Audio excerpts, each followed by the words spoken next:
High.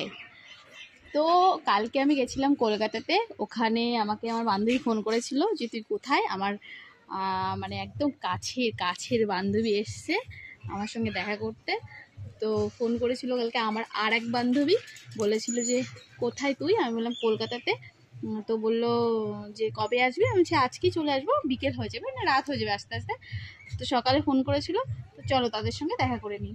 করতে যাচ্ছি আর তোমাদেরও দেখাবো কে আমার বান্ধবী, একেবারে প্রিয় বান্ধবী, খাস ছোটবেলাকার। আমরা তিনজনকে ছাড়া বাঁচতামই না।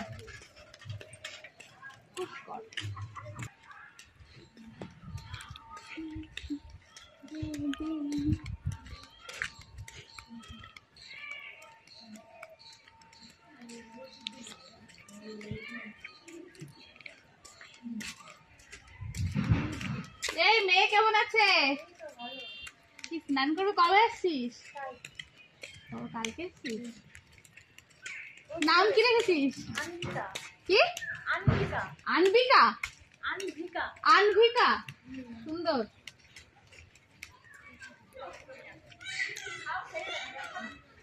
ধীরে ধীরে আপনে दिल के मेहमान हो गए,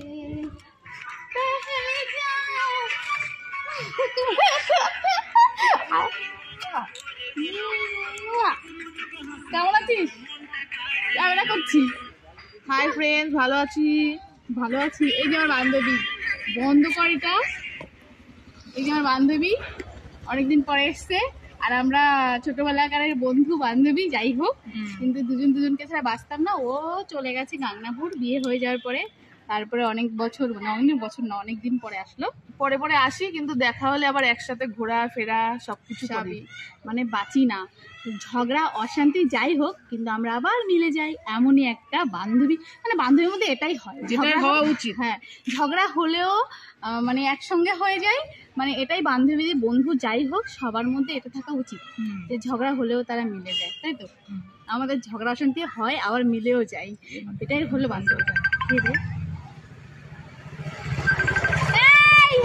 কই রে তুই? কোথায়? আরে আর কোথায় তুই? দেখছিস? দেখ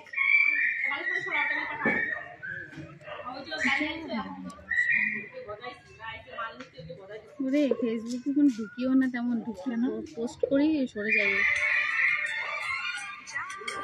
कैसे तुम मुझे छोड़ के, ওইটাকে দেখা।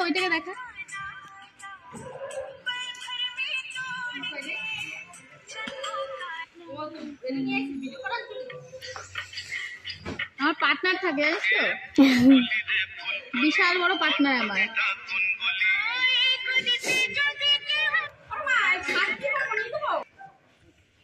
কই দেই কি যেন চটকা বলতে চটকা বিকাশ, আমি চটকা দেব কি ভিডিও মালে গায় মানে সেই মানে